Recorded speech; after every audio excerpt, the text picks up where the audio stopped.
I want you to stop for a second and think about your own parents. Not what they bought you, not the trips or the toys or the stuff. Think about what you actually remember. Think about a moment, a look, a feeling in your chest when you walked into a room and saw them. That's what stays. That's what childhood really leaves behind. And right now, whether you're aware of it or not, you are creating those exact same imprints for your child. Every single day, in the most ordinary moments, you are writing the story they will carry inside them for the rest of their life. I'm your host, and this is the Parenting Blueprint.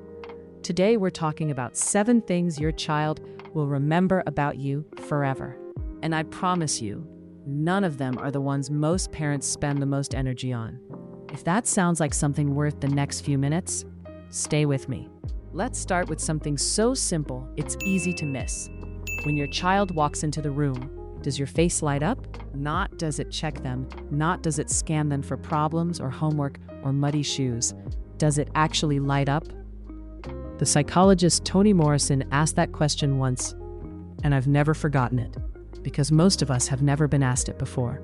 Children feel the difference between a parent who looks at them and sees another thing on the to-do list, and a parent who looks at them and is genuinely glad they're there.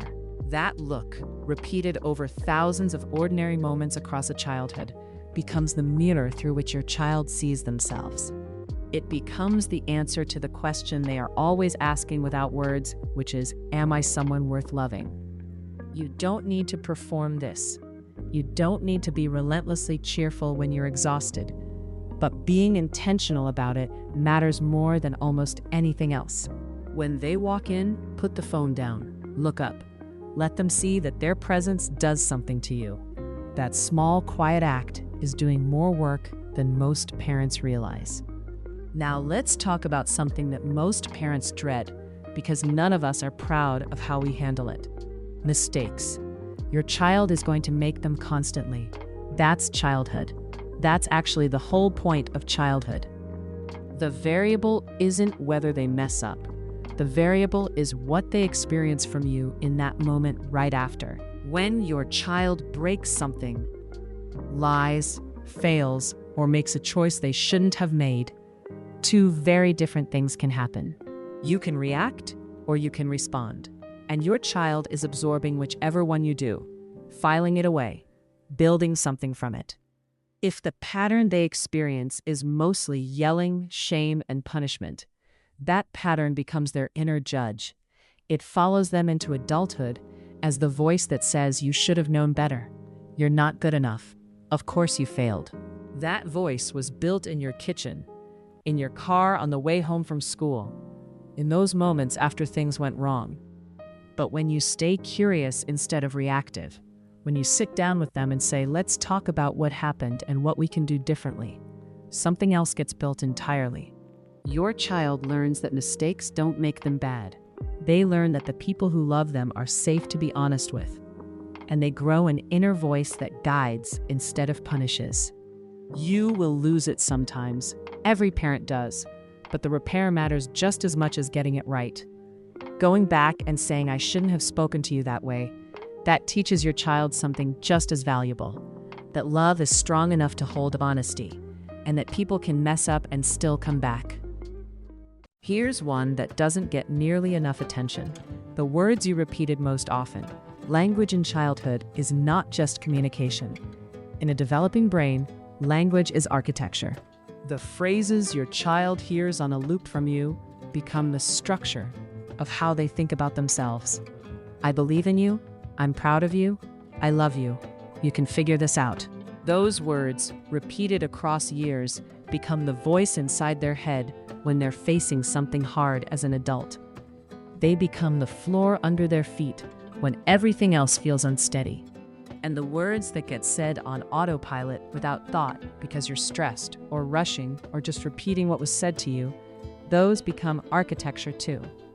Not the kind that holds someone up, the kind that slowly convinces a child there's something fundamentally wrong with them. Most parents aren't cruel with their words. Most are just running on empty. The work here is simply to slow down enough to ask, if my child could only take one thing I ever said into adulthood, What would I want it to be? And then ask honestly, is that actually what I'm saying the most? Now, this next one is one people don't always expect to find on a list like this, but it's one of the most powerful. How you treated other people. Your child is not learning from your lectures about respect. They are learning from watching you in the world. The waiter who gets the order wrong. The driver who cuts you off. The checkout clerk who's moving slowly at the end of a long day. Those small moments are moral classrooms, and your child is sitting in the back row taking notes. When you treat people with warmth regardless of what they can do for you, your child learns that human worth is not conditional on status. When you speak about others with curiosity instead of contempt, they learn that most people have a story worth considering. When you apologize, even to strangers, they learn that accountability is just what decent people do. None of this is about performing kindness. It's about the quiet, consistent message your behavior sends about what people are worth. That message becomes their definition of respect. It shapes how they treat their partners, their coworkers, their own children one day. And then there's the moment that happens every single day in your home. The moment you walk through the front door. Children are wired to track the emotional state of their caregivers. It's biology, it's survival. So when you come home stressed, depleted, short-fused, even if you haven't said a word, even if you're trying your hardest to hold it together, your child's nervous system has already registered the signal. They feel it in the air before you've hung up your coat. This is not about guilt. It's about understanding that the emotional weather you bring home becomes the climate your child grows up inside. If that climate is mostly tension and stress, that becomes what feels normal to them. It becomes the energy they unconsciously seek out in their adult relationships, simply because it's familiar. You don't need to pretend to be fine when you're not. Kids can handle knowing adults have hard days. What helps is having something, even something small, that helps you transition before you walk in. A few minutes alone in the car. A deep breath at the door. Something that says, I'm shifting gears now. I'm coming back to myself. That small ritual, done consistently, changes everything about what comes next. We spend a lot of time telling our kids that failure is okay, that it's part of growth, that falling down is how you learn to get up. And that's all true. But here's the thing. They're not primarily learning resilience from what you tell them. They're learning it from watching what you do when things go wrong for you. When you try something and it doesn't work out, what happens? Do you spiral? Do you give up and go quiet? Do you talk about yourself in ways you'd never let your child talk about themselves? Or do you acknowledge the disappointment, sit with it for a minute, and then figure out what to do next? Your child is watching all of it. The parent who models persistence doesn't need to be exceptional or unusually brave. They just need to keep going when things are hard, out loud, where their kid can see it. Let them watch you struggle. Let them watch you fail. And then let them watch you get back up and try a different way. That sequence, witnessed enough times, becomes their blueprint. It gets filed under, this is what people do when life gets hard. There's something powerful about naming it out loud too. Saying, I was really disappointed, that didn't work out, but I'm going to try it differently. That one sentence does two things at once. It normalizes the feeling, and it models the choice. You are teaching resilience, not by talking about it, but by living it in front of them. And now we arrive at the last one, the one that holds all the others inside it. How you loved them, not whether you loved them. Every parent loves their child, but how that love was felt, how it showed up in the 10,000 small moments that don't feel like anything when they're happening, but that slowly, quietly build a person. Did they feel loved when things were easy? That's the starting point. But did they feel it when things were hard? When they were at their most difficult, most unreasonable, most embarrassing? Did beloved stay steady then?